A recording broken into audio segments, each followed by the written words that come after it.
Sì, anzi, I love it.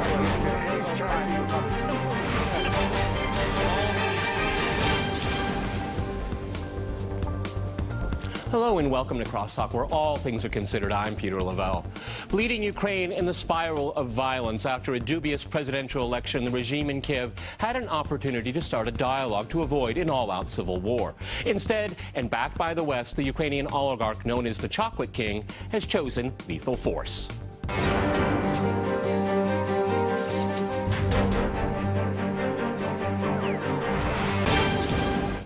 To Crosstalk Ukraine, I'm joined by my guest, Graham Phillips, in London. He is a journalist and blogger. In New York, we have David Speedy. He is the director of the Carnegie Council's program on U.S. global engagement. And in Moscow, we cross to John Robles. He is a writer, presenter, and journalist for the Voice of Russia Radio. All right, gentlemen, Crosstalk rules. In fact, that means you can jump in anytime you want. Graham, if I can go to you first. We had what some people call a presidential election in Ukraine last week, and we have a military offensive that is continuing. Would you call that a winning hearts and minds strategy? I mean, Peter, it's horrendous. I mean, if you look at what Petro Poroshenko was saying prior to his election, he stated that one of the first things that he would do would be to go to Donbass, this is of course the Donetsk area, to speak to these people. But what he actually did was escalate what he calls the anti-terror operation with lethal force, which now means as we come to the end of his first week, although he hasn't been officially sworn in as president, we come to the end of his first week, we have the bloodiest beginning to the reign of a Ukrainian president in history. And in fact, we have now potentially a higher body count at the end of week one than all of the other previous presidents of Ukraine in their tenure, including, of course, Turchinov, who had hundreds of fatalities in his brief time as acting president of Ukraine. So, I mean, we do have this catastrophic first week where we're seeing these horrific images of civilians shelled, of civilians killed by the Ukrainian army, which just seems to be operating now in a gung-ho fashion, which is combining the artillery with air force and just shelling and launching these indiscriminate attacks on these cities, which is now seeing absolute havoc in the east of Ukraine, which new President Petro Poroshenko had promised to engage with. And what he's actually done is launch unmitigated, unprecedented attacks on that part of the country. I'm back in London and I'm seeing the same images that we're all seeing, and I just feel it's devastating to see these people, to see this part of the country attacked by a president they didn't vote for, because remember the voting turnout in that part of the country was something under 10%. So they didn't vote for this man who's now escalated this with such lethal force. It's unconscionable. David, I'm sorry. Go ahead, John. Jump in. Go right ahead. If I could, about the vote, he mentioned 10%, and that little 10% in the eastern regions, at least, was made up of Ukrainian military forces that were voting according to their location. So, I mean, the vote was a complete farce. It was just the most horrific exercise in a pretension of democracy that I've ever seen in my life. I mean, how could a junta that was brought to power in a violent coup actually conduct anything that would resemble a democratic process or election? But okay, David, I mean, already a lot's been said on this program. Go ahead, David. Go ahead, I'm sorry. Peter, I mean, I'd like to find something to disagree with the other two guests, but I really can't. I mean, my only additional comment would be, what else did we expect? Here you have another Western oligarch who's representing, one particular part of the country. If you looked at the patterns of people who said they would vote, for Petroshenko, from west to east, it's a kaleidoscope, or rather a rainbow that fell off from 70% in the west to 10% in the east. So this is really nothing to be unexpected. Also, look at this guy. He's portrayed by the West as some sort of reformer, some new face. Of course, he's not. He was a foreign minister under Tymoshenko. He's a godfather to Yushchenko's children. This is same old. And I too was watching the tragic events in the east, the shellings, and of course the other thing is that Poroshenko doesn't have control over all these forces. It's not just the Ukrainian military, it's not just the National Guard, it's irregular forces that have been sent in by the West, inflicting this appalling carnage. Yes. Yeah, exactly. Yeah. Graham, one of the things that strikes me as very interesting during all this, because if you look from the coup on the night of the February 21st all the way to the present, we just have had basically legal anarchy. The constitutional order has been trashed. We have this sham election, and we have a guy that's not even inaugurated yet, and he's calling the shots. I mean, I guess, Ukraine's getting used to having no laws whatsoever, just chaos, and killing people with impunity. We also have to look at the physical landscape of Maidan. I mean, that began 6 months ago. And we're now 3 months since the February the 21st coup. We're after 3 months on from that. And if you look at Maidan, the physical landscape of that hasn't changed. We've still got the barricades there. We've still got the blockades. We've still got all those tangible manifestations of that destruction which was wrought upon Kiev. None of those people have gone away. So we still have those Euromaidan protesters there. They're not happy. They don't support Poroshenko. The East doesn't support Poroshenko. So you've got a country now which is tearing itself apart. You've got Kiev, which still looks like a war zone.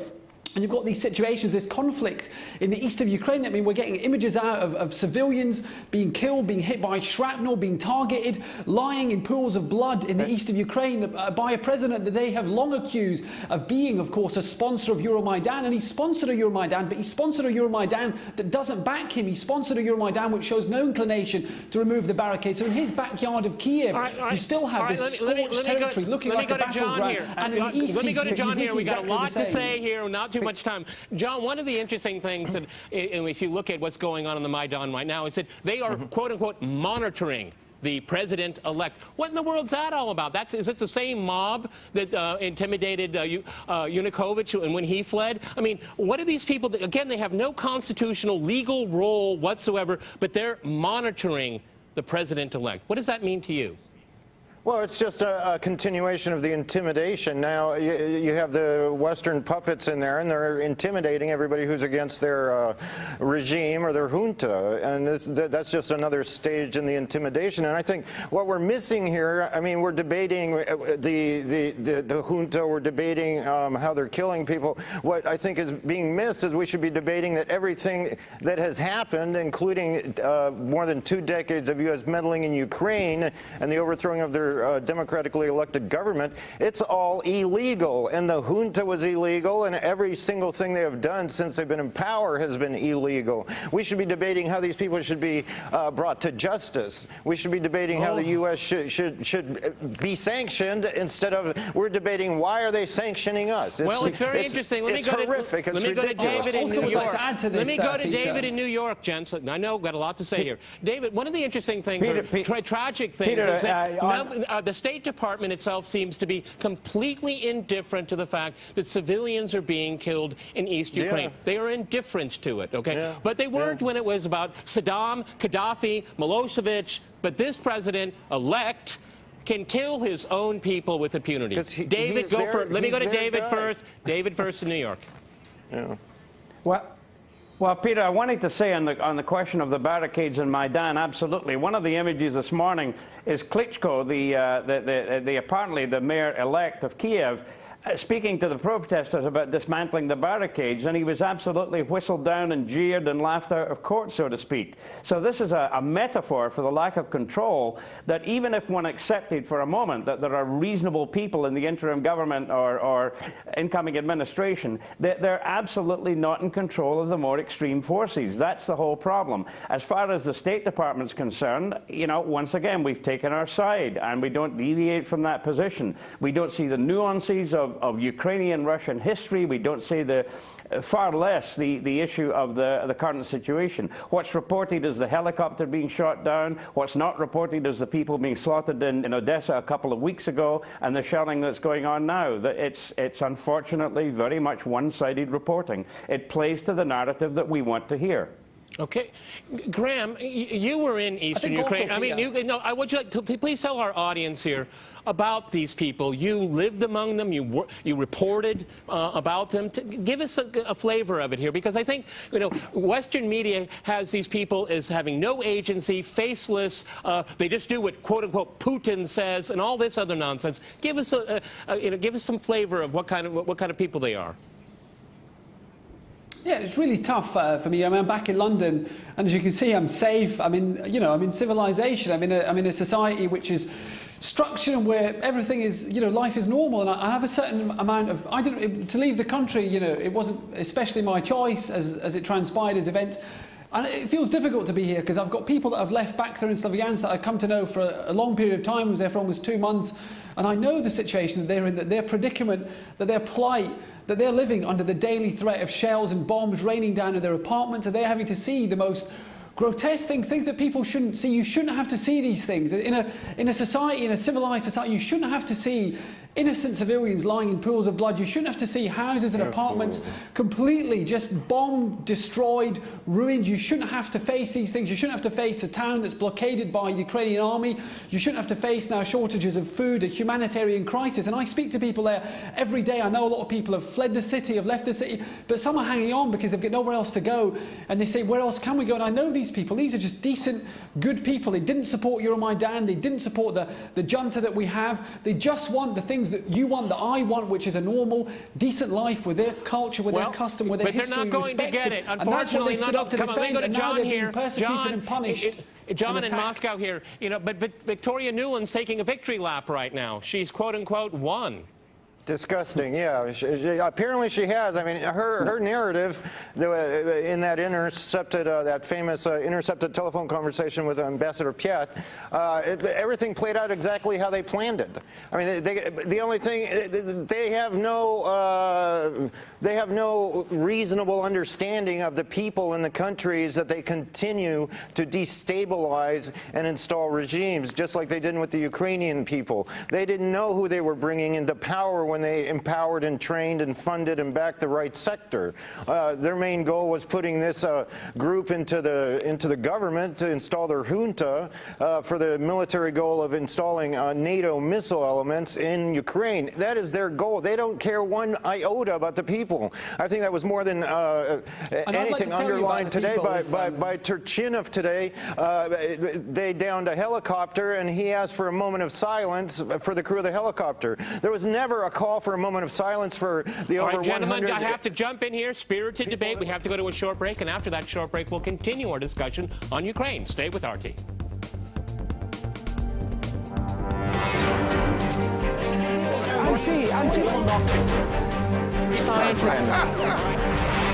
I love it.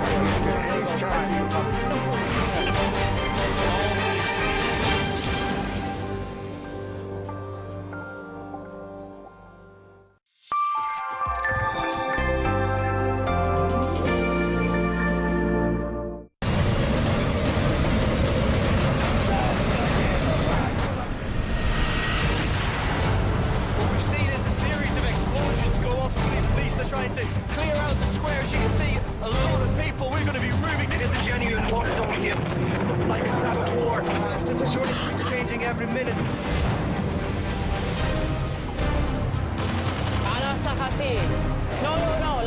No weapons. I have my own weapon. This is microphone, which I need, by the way. Lots of people think that's exciting all the time, but in these cases you do have to wait a lot sometimes for nothing, actually. There's so many other elements in broadcast journalists that you have to deal with. It's not just only about the story. You're being judged. Everything you say is being judged. How you say it is being judged. How you look, you're being judged. Where you are is being judged. All of these elements can add a lot of stress.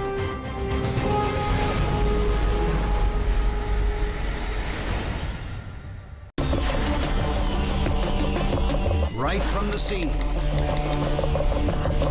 First-rate news and eye-gripping pictures.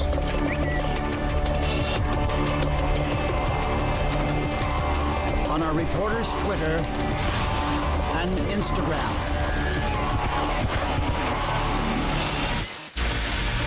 To be in the know, follow us online.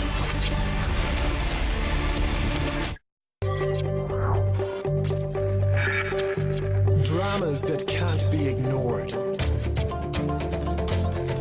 Stories others refuse to notice. Faces changing the world right now.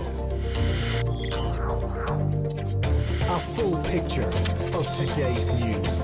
Live, on demand, from around the globe. uplink.tv.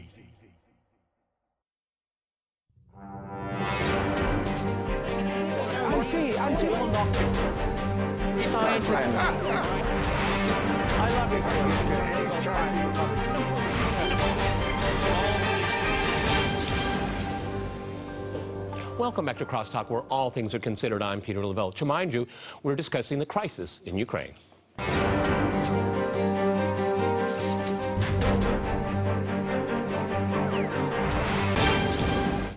Okay, David, I have to go back to you in New York as Victoria Nuland and her thugs take their victory lap. All of us know on this program, and I think quite a few of our viewers know also, that it's not going to be so easy. You can intimidate people, you can destroy their homes, and you can deny them their cultural heritage. But Ukraine doesn't work that way, and this is a fundamental misunderstanding coming out of Washington, because Ukraine is a very, very complicated place. How it stayed together the way it has since 1991 is quite remarkable. But Nuland has broken this country. But this is only the first phase, because you just cannot cow these people into submission. They're not all of the same in Ukraine. Very complicated place. Go ahead, David. I agree. I think bent but not broken, or severely disfigured but not broken is the way of putting it. And this goes back to the whole issue of the attitude and the predisposition of the people of eastern Ukraine. The notion that they're just Moscow's puppets, that they do whatever Putin's bidding is manifestly absurd. Polls that took place long before the current crisis in eastern Ukraine, as well as, by the way, Crimea, indicated that there was significant and profound dissatisfaction with Kiev, with corruption, with with lack of representation, and so on and so forth.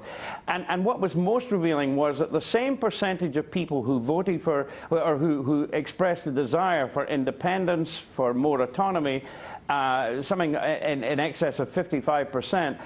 They also said they didn't want to be part of Russia. I remember a quote that I heard once in the eastern part of Ukraine. We want to be part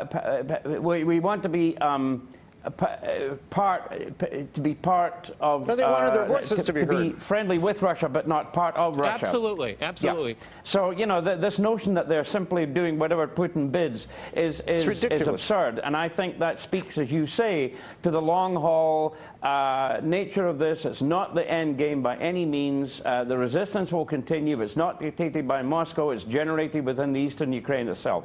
John, you want to jump in here? Go ahead. Yeah, sure. I'd just like to touch in on the demonization, because we've seen this monstrous, massive, orchestrated demonization of Russia since all of this began. And for many of us who are covering this stuff, it's almost unbelievable. They're living in an alternate reality, and they're dictating this stuff like it's truth. It was one thing if they're twisting the facts to suit their, but when they're coming out with, facts that are completely contradictory to reality, it's unbelievable. And I really think this is a very, very dangerous trend, because I think it's this demonization of Russia. It's in preparation for what I see may be military operations against Russia down the line. Well, I agree that. But Graham, to kind of echo what John said, which I agree with completely, but those of us that know Ukraine and its problems all know that solving this huge problem that has been artificially created by Nuland and her thugs, you need Russia's help to fix this situation. But this constant demonization, I mean, what do on this side of the pond, we're kind of all confused, I mean, it looks like regime change getting closer and closer. That's the plan. Go ahead, Graham. This started with an attempt to destroy these people's past, to destroy these people's cultural past, which is their connection with Russia. This new junta government, which is, of course, several members of Svoboda, the far-right neo-Nazi party, which has set out to eliminate Russian culture in Ukraine. So it started with trying to destroy their past, but what it's doing now is it's destroying their future. I mean, you go to the east of Ukraine, you look at a man that is sifting through the pulp of his shop that's been devastated, that's been bombed, trying to find one thing in that shop that he can salvage. You look at a father that is crying in your face saying that they've killed my daughter, she's been shot by a sniper. You look at these people, and I say these people, when I had a bounty put in my head by the private sector, of course, the terrorist group, these people in Slavyansk took me out of a hotel and they said, we'll look after you, we'll care for you, we'll feed you, you're ours, we won't let anyone touch you. You look at these decent people and you look at their lives and the way that these lives have been ripped apart by an administration backed by the US, backed by the EU, setting out against this people, this good people, and you tell me that that isn't anything apart from inhuman, and is what it is. It's what the US is doing, what the EU are doing. They're propagating inhumanity, pure inhumanity. One of the interesting things here, David, if I go back to you, because I want to touch back on this monitoring from the Maidan, because it seems to me that this revolutionary period has not spent itself, because we have actors that have no legal standing whatsoever, but they can be armed in a militia, and so the situation is still very fluid right here. And this is my concern, and I think this is what Moscow's looking at, is that once they start consuming themselves, which I very much think is going to happen, because the political situation is not sustainable. They can't hold parliamentary elections when there's a civil war being fought in the east. So we're in a very fluid situation still right now. Oh, and by the way, Gazprom wants its money. Yeah. No, again, that's right. I mentioned what's going on in Maidan today with Klitschko, and I think this is a clear indication that both in an ad hoc way, the violence that's being perpetrated in eastern Ukraine, the configuration of the new ministries after the events of Maidan, 19 of 21 ministries were people from the West. It was foisted upon the rest of the country. There is an element here that is simply not within the control of Poroshenko or anyone. It's a very dangerous element, and they continue to rule. And one final word for the moment on the question of demonization of Russia, Peter. Go ahead. It was Henry Kissinger, none other than Henry Kissinger, who said demonization of Putin is not a policy or a strategy. Graham, jump in. Go ahead. Well, it's a good point. I mean, everyone is talking about, they've been very quick to seize on these statistics in the presidential election that Oleg Chanibok and Yarosh got such a small percentage of the vote. 8% Oleg Lyashko. Now, this is a man, Oleg Lyashko, of a radical party that went down to Mariupol on May the 9th. Now, he has been directly fingered as a man who got together a corral of private sector terrorists who went into that city, Mariupol, on May the 9th and carried out a massacre there, which had a body count of really an amount that's been unconfirmed, but there is a high body count on that day as they opened fire on unarmed civilians. Now, this man who was behind that, who spearheaded that attack on a peaceful Victory Day celebration, got 8% of the vote. Now, you've got all these dark figures behind the scene. You've got Lyashko, you've got Chanibok still controlling much of government, and you've got Yarosh, who, as soon as the results were announced, just said, I'm off back to the east to continue fighting. So, I mean, Poroshenko's the figurehead, but you've got all these dark figures, and of course Timoshenko as well, behind, controlling, manipulating what is a very dark picture going on in Ukraine at the moment. You know, John, one of the things I find so disappointing from Western media and Western governments, first of all, because they don't have the humanity to care about civilians being killed. But what bothers me even more is that they whitewash this truly disgusting regime in Kiev. And, in the center of Europe, after, I celebrated May 9th here in Moscow, and I'm sure I can see from your lapel that you did too. I mean, how in the world can the West continue to whitewash this? Because sooner or later, like I said, this revolution is going to consume itself, and then they're going to have to start covering who really runs the place or is trying to run the place, and certainly who is intimidating the entire country. I don't understand how Europe is putting up with it. I mean, the United States has unleashed Nazis, real Nazis in Europe again, who are openly calling for the hanging in the street of Jews and other ethnic minorities, the elimination by mass genocide of just people for being pro-Russian. Now, pro-Russian is some reason to kill people? This is unbelievable. And Europe is just, marching right along. It's unbelievable. I can't believe this has been allowed to happen this long. David, how do you react to that? Well, if I may jump in, Peter. Go ahead. Go ahead. Yeah, on an institutional basis, my friend Anatol Lieven in London described the EU policy toward this whole Ukraine crisis as toothless megalomania. In other words, they want to exert control, but they really don't have any authority or gravitas to do it. But bear in mind one other thing. We've just had elections across Europe where in some countries almost 30% of far-right parties were elected to the European Parliament. This is a very sinister development that's not completely dissociated from what's going on in Ukraine right now. I think we are looking at a far-right backlash across Europe and including Ukraine that we have to be very, very mindful of. And of course, Graham in London will know only too well about this. You know, UKIP, the Front National in France. These are shady people, to say the very least. And there are connections. They talk to each other. They argue, but they also conspire. We have a series of events going on across the European continent right now that are very, very troubling.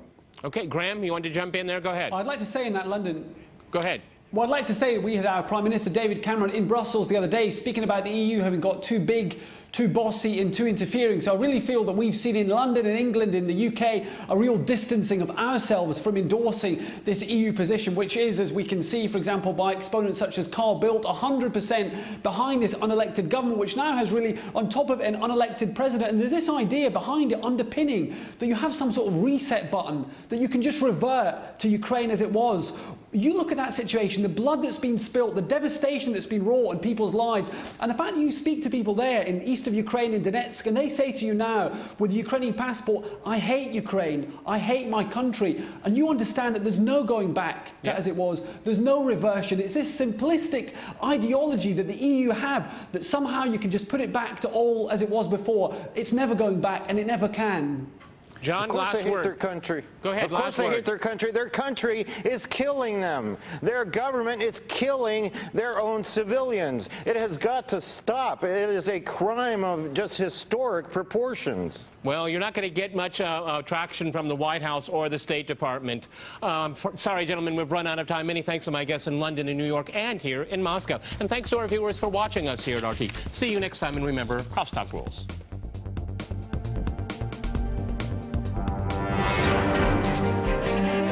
I love you.